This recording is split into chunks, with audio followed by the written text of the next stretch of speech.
Long, bas sekolah dah sampai dah, cepat. Sekejap, sakit dulu. Long, anak cikgu dengan Cinta dah tunggu dah tu. Penat lah kalau macam ni hari-hari nak kena tunggu kamu je. Cepat.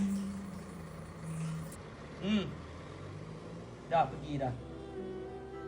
Tak sekolah lagi lah budak ni gamaknya. Apa nak jadilah kau ni?